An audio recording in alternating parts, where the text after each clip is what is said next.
श्री सावलिया सेठ की जय। गुरुदेव श्री कल्लाजी राठौड़ के आशीर्वाद से एक ब्रह्मांडीय ऊर्जा से आज एक नई कृपा दृष्टि एवं नई विचारधारा, नई ऊर्जा के संकल्पित होकर आपके सामने the Vijendra remedies channel by Vagad के ज्योतिषी विजू भाई, जो राशियों का फलादेश है उसके क्रम को हमने शुरुआत की थी, उसका चरण दूसरा उस सावल्य की कृपा से जारी रख पा रहे, उसके लिए आभार जताते हुए आज हम वृषभ राशि एवं वृषभ लग्न का फलादेश करने जा रहे, जिसे आप ध्यान से सुने। वृषभ लग्न के और वृषभ राशि के फलादेश इस प्रकार है। इस लग्न और राशि के स्वामी हुए शुक्रदेव, और शुक्रदेव जाके बैठे हुए लाभ भाव में। तो लग्न मतलब आपका शरीर, आपका स्वयं, पदमान, प्रतिष्ठा एवं दूसरा घर उनको दिया है छठा भाव, मतलब ऋण रोग शत्रु। यदि आपके ऋण भी कर रखा है, रोग भी है, शत्रु उससे मुक्ति मिलेगी, मतलब उससे भी लाभ होगा। मतलब ऋणम कृत्वा दितम पिबेत, इन्हीं के लिए कहा गया है वृषभ राशि के लिए। तो पहला पॉइंट प्लस जा रहा है, शुक्रदेव का फलादेश उनके लग्नेश एवं ऋण रोग शत्रु मालिक लाभ। सेकंड, जो 29 मार्च का गोचर हुआ शनिदेव, शनिदेव उनके भाग्येश हुए, 9वें और 10वें घर के मालिक, कार्य क्षेत्र के मालिक। तो भाग्य के सपोर्ट शुरुआत हो चुकी है 15 नवंबर से, जब से शनि मार्गी हुए उनके जीवन की बागडोर ही बदल चुकी है, वो है वृषभ राशि।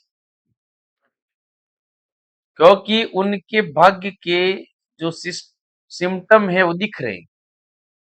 नवंबर से मार्च में आपने क्या परिवर्तन देखा है? 10वें घर मतलब कार्य क्षेत्र का, कार्य क्षेत्र जो कर रहे थे उसके अलावा कुछ अन्य दूसरा भी कार्य क्षेत्र साइड में वो कर रहे हैं, तो उनसे भी लाभ हो। और अब वहां बैठकर शनिदेव सीधी तीसरी दृष्टि उनके खुद के लग्न पर शरीर राशि पर डालेंगे, खुद की मेच्योरिटी देंगे, उनका प्रभुत्व उन्होंने जो सीख समझा है, अनुभूत किया है, वो दुनिया के सामने परोसेंगे। अब उनकी सेवंथ दृष्टि सीधी आ जाएगी पंचम भाव, शिक्षा, संतान और प्रेम विवाह। तो शिक्षा का, अब शिक्षा मतलब ज्ञान लेना, नए क्षेत्र की कोई भी यदि ज्ञान प्राप्त करने चाहते हैं तो वो एक्टिवेट हो गए, ऊर्जा का स्तर उनका बढ़ गया है, नए ज्ञान को प्राप्त करने में ललायत हो गए। संतान के बारे में अब चिंतित होने लग गए हैं, संतान को किस राह पर ले जाना है, ये इस प्रकार की बातें एक्टिवेट हो चुकी है। वृषभ राशि के जो भी जातक है, वृषभ लग्न के जातक है, वो अपनी संतान की शादी कराऊं या संतान को बाहर पढ़ने भेजूं या संतान को कोई ऐसा जॉब दिला दूं या कोई दुकान शॉप करके दे दूं, ये सोच रहे कि नहीं सोच रहे, कमेंट करना। फिर से कह रहा हूं, ये भाव एक्टिवेट हो चुका है 15 नवंबर से आज तक, ये तो शुरुआत है, अभी 2.5 साल निकालने हैं। और वृषभ लग्न राशि वाले देख लेना आप अपनी संतान के पीछे कैसे भाग रहे। हाँ, प्रेम संबंधों में भी आपका मूड मिजाज बदला है, आपको आकर्षण विपरीत लिंगी के प्रति बढ़ा है, ये भी हम दावे के साथ कह सकते हैं, कह रहे हैं आपके सामने, इसको लेमिनेशन करा दीजिए। अब ये सेवन दृष्टि और 10वीं दृष्टि थी, यहाँ देखो इनकी 10वीं दृष्टि है वो अष्टम भाव पे पड़ रही है शनिदेव की। तो वहां ध्यान रखना है, कष्ट भय पीड़ा, ध्यान नहीं रखा तो कष्ट होगा, कहाँ से होगा, जहां जहां नजर पड़ रही देख लो। प्रेम संबंधों में ध्यान रखा नहीं तो कष्ट भय पीड़ा हो सकती है। और खुद की मैच्योरिटी, वहां अपने आप का जो कोई ज्ञान प्राप्त किया है, आप जिस पद को धारण कर रहे हैं वहां मैच्योरिटी दिखानी है, वहां जल्दबाजी नहीं करनी, शनिचर है, शनि है, धीरे धीरे चलना। अब बड़ा परिवर्तन की बात कर रहे हैं। अब ये 14 मई को गुरुदेव हैं, अभी तक क्या आपके लग्न है, मानो वृषभ लग्न तो लग्न बैठे थे, राशि मानो तो बैठे थे स्वयं वृषभ में। तो अब उनका गोचर 14 मई को हो रहा है मिथुन में, गुरुदेव। और गुरुदेव इस कुंडली जैसे वृषभ लग्न है तो उनमें दो घर मिले हैं उनको, एक तो अष्टम भाव का और लाभ भाव का, ये एक्टिवेट होकर गए धन भाव में। देखो, हालांकि ये यहाँ कोई इतने मारक ग्रह है, क्योंकि शुक्र जिस देव की मतलब कुंडली के मालिक है, शुक्र और गुरु की जमती नहीं है, और ये दैत्य ग्रह की कुंडली है। और ये हाँ, यहाँ अभी देवगुरु जो व्याख्या कर रहे हैं हम, बृहस्पति की कर रहे हैं जो देवगुरु है। तो इनको 8वां घर मिला है, कष्ट भय पीड़ा, उसको एक्टिवेट करके धन भाव में जा रहे हैं और लाभ। लाभ तो हो हीगा, हो ही जाएगा आपको, क्योंकि ये 14 मई से गुरु वापिस धन भाव में जा रहे हैं आपकी वृषभ लग्न कुंडली के अनुसार।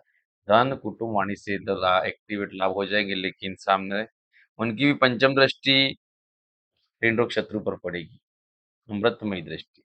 तो कुल मिला के आप ऋण रोग शत्रु वहाँ एक्टिवेट, शनि तो बेनिफिट दे रहे हैं, यहाँ से वो उनकी दृष्टि भी है, तो कहीं न कहीं दोनों की संयुक्त दृष्टि है। अब ये आपके कर्मास डिपेंड करेंगे, आप हल्के में मत लें, मतलब संभल कर निर्णय विवेक से चले, मैच्योरिटी दर्शाए।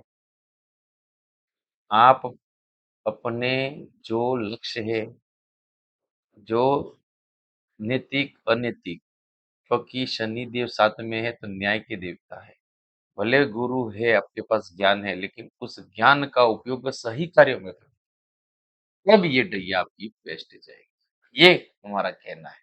चलो अब इसके बाद 18 मई का बड़ा परिवर्तन 18 महीनों के लिए हो रहा है। राहु देव, राहु देव ने आपको ब्रह्मजाल में 18 महीने रख रखा है, 18 महीने से मुक्ति दिले, तो वहां से आपका चेंजेस आएगा। आप राहु देव को कहाँ देखते थे? लाभ भाव में थे, और केतु पंचम भाव में। तो जुआ, सट्टा, लॉटरी, शिक्षा, संतान, प्रेम विवाह, यहाँ की तड़प तड़प तड़प ही रह गई। अब एक्टिवेशन हालांकि शनि की दृष्टि से हो जाएगा, ये बता दिया हमने। तब ये तड़प मिटने वाली है, क्योंकि शनि देव वहां से सपोर्ट कर रहे हैं और इनका घर बदलने वाला। अब ये केतु देव चले जाएंगे चौथे हाउस में, और ब्रह्मजाल कहाँ बिछाया था? लाभ वगैरह में। राहु लाभ भाव में, तो लाभ के ब्रह्मजाल में बचे थे। तो जो जो वृषभ राशि के लोग एकाएक जीरो हीरो वाले सिस्टम में कहीं भी जुड़े हुए थे, तो इन 18 महीनों में उनको मुंह की खानी पड़ी है। स्टाम्प पे लिख लो, ये प्रेडिक्शन।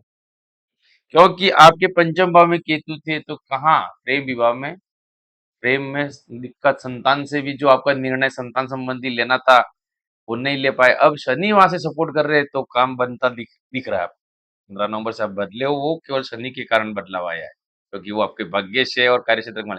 बाकी राहु ने तो आपको अभी भी उलझा रखा है। 18 मई के बाद वहां से आपको थोड़ी राहत मिल जाएगी। कहाँ?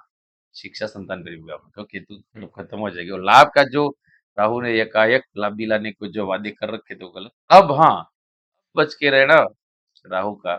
कार्य क्षेत्र में राहु का गोचर होने जा रहा है 10th हाउस में, तो कार्य क्षेत्र में सावधानी रखे, अन्यथा ये भ्रमित करेगा। आप हो कुछ नहीं, लेकिन कुछ सब कुछ हो ऐसा भी मान लोगे, तब आप फंसोगे, 100% फंसोगे। प्रेडिक्शन है, हो कुछ नहीं लेकिन हो सब कुछ, माया दिखाएगा ये। केतु चतुर्थ घर में, तो माता, भूमि, भवन, वाहन, तो आपकी खोपड़ी में अब ये बात चलेगी 18 मई के बाद। मेरे को वृषभ लग्न वृषभ राशि वाले लिख लो कि मेरे को भूमि लेनी है, माता की सेवा करनी है, भवन बनाना है, वाहन लेना है। ये बात एक्टिवेट अभी से हो रही है, नहीं हो रही? देख लो, कमेंट ठोक के बताओ। आपको तो मैं वागड़ी में भी प्रेडिक्शन करके बताऊंगा धीरे धीरे, लेकिन शुरुआती चरण है। ऊर्जा तो यही रूप ब्रह्मांड के आशीर्वाद आभार जताते हुए चलता रहे। चलो, इनकी दृष्टियों की व्याख्या बाद में करेंगे। इसके बाद 6 जून को मंगल भी वहां आ रहे हैं। मंगल के तो अंगारक योग बन रहा है, इसलिए माता, भूमि, भवन, वाहन वाले काम अंगारक के आग लगा देंगे। अब इसका प्रेडिक्शन कैसे करेंगे सर? मंगल केतु तो अंगारक योग खराब भी होता है, तो देखो सर, यहाँ देखो मंगल केतु यहाँ आपकी में गोचरी फलादेश कर रहा हो तो अंगारक योग। अब कहते हैं अंगारक योग खराब होता है, मैं कह रहा हूँ एक ही सिक्के के दो पहलू, हेड एंड टेल। कितने लोगों के लिए अच्छा है, कितने के लिए खराब। अब वहां क्या होता है, आपकी जैसे date of birth and time कुंडली हो मेरे पास, तो कौन ये लग्न की कुंडली आपका वहां जन्म समय मंगल शुभ है, या अच्छे घरों में बैठा है या खराब बैठा है, तो देख के प्रेडिक्शन कर सकते हैं। ये मंगल के तो अंगारक माता, भूमि, भवन, वाहन सब काम करा देगा कि ये काम बिगाड़े। तो इसके लिए आपका नोट करना, नंबर लिख दो, 8209555266। और द विजेंद्र रेमेडी चैनल है, लाइक करो, सब्सक्राइब करो, कमेंट करो और बोलो। हम यहाँ गोचरी फलादेश कर रहे हैं, व्यक्ति से कुंडली नहीं देखी की है क्योंकि 1 करोड़ में 12 का भाग देना, 12 राशि उनका फलावली इसी प्रकार है क्योंकि हर ग्रह आपकी जन्म कुंडली के समय अलग-अलग 12 भाव में बैठा होगा, वो फल शुभ है। अब मंगल है, मंगल कहाँ अच्छा है, खराब है, मंगल बद भी हो सकता है। उपाय जहाँ देने रेमेडीज अपना चैनल है, लेकिन ये सब आपके सहयोग से संभव है। बोलिए जय सावरिया शेठ की जय। इसी के साथ हम ये कार्यक्रम यहीं समाप्त करते हैं। धन्य